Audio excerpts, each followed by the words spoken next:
It started like any other. Tuesday in Maple Glen, calm streets. Quiet fences. Sprinklers hissing to life. You know the type. The kind of neighborhood where nothing ever happens. Until it does. My daughter Ava, just 14. Honor roll student. Responsible to a fault. Left for school that morning wearing her gray cardigan pleated skirt and her favorite white sneakers. I watched her from the kitchen window, coffee in one hand, my other holding a file from a corruption case I was working. She waved at me, earbuds in, and turned the corner. That was 7:30. By 7:44 she was gone. Not missing like she ran away to taken. She usually cuts through Ridgeway Park, a shortcut most kids use. But this time, just as she passed the stone arch, a white SUV pulled up. No plates, no decals, just slow and deliberate. 2 men got out. Black uniforms, tactical boots. No badges. Nothing official. Just the words, Glen Ridge Enforcement, stitched across their shirts. No state seal. No authority. But they acted like they had it. Ava being polite. Being Ava asked if something was wrong. One of them, tall and pale, with that ex-military stiffness, said she matched a suspicious profile. Before she could respond, the other one slipped behind her and zip-tied her wrists. No Miranda rights. No explanation. They shoved her into the SUV and drove off, leaving her backpack and the lunch note I'd written on the sidewalk. And no one stopped them. At 8:07, I got a call from her school. Just checking, is Ava out sick today? I felt my stomach drop. I opened her tracker app. Last ping, Ridgeway Park. Then nothing. By 8:17, I was already there. No Ava, no SUV.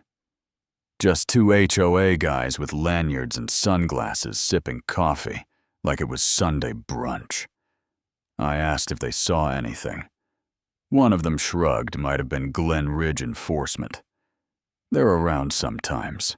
I asked enforcement for what? HOA security. They handle loitering. My daughter wasn't loitering. She was walking to school. I walked away. But something in my gut had already flipped. I've prosecuted cartels, corrupt developers. Even a city commissioner who thought he was untouchable. I know the signs. And what I saw in that moment wasn't just negligence. It was a cover. I opened my laptop right there in the car and pulled up the Glen Ridge HOA website. It looked like every other HOA site, pastel colors, photos of dogs, family-friendly fonts. But hidden under community safety was a link to a PDF compliance guidelines. Buried in fine print was the clause private enforcement officers may detain individuals for investigation under HOA guidelines. Detain under what law? I called the county sheriff. No arrests, no active units. I called Bryce Taylor, my contact at the State Bureau. Pulled traffic cam footage. At 7:43 a.m., a white SUV with no tags entered the Ridgeway sector. Not registered. Not authorized. Just the phrase Glen Ridge Enforcement slapped on the side. That was enough. By 10:00 a.m., I had a writ signed by a state judge authorizing immediate action. By 11:30, FBI, state police, and 2 unmarked bureau vehicles were heading to the Glen Ridge security outpost, which, as it turns out, was a trailer behind a line of storage units. Classy.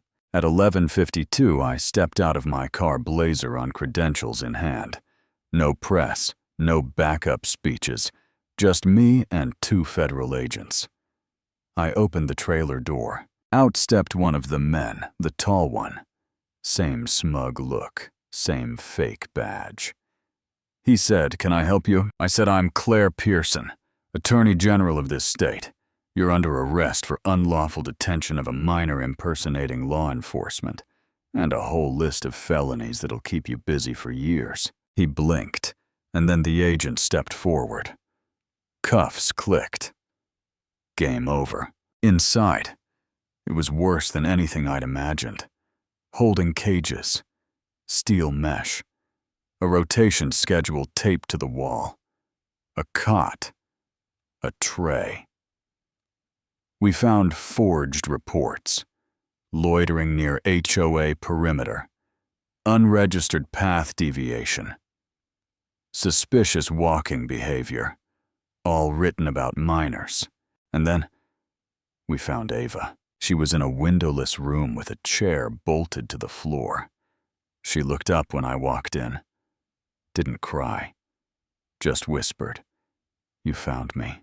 I hugged her and said, "Always." Later that day, I stood in front of cameras and said exactly what needed to be said. This was not community security.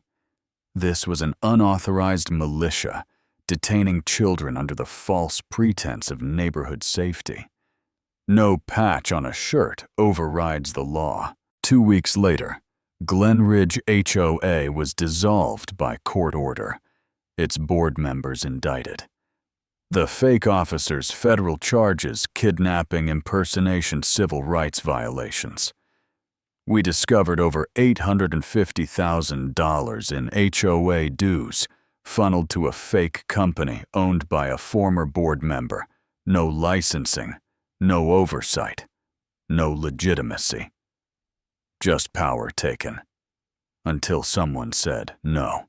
The neighborhood renamed itself Hollow Commons. Elected oversight.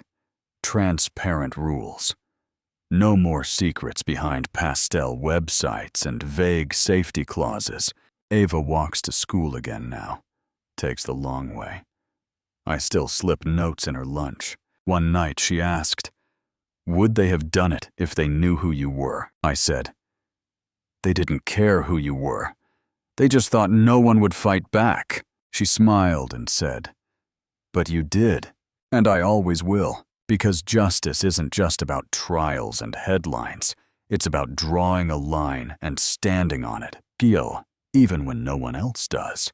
So now I'm asking you, if this happened in your neighborhood, to your child, would you stand up?" Drop your thoughts in the comments. Let's talk about where the line really is, and who's brave enough to draw it.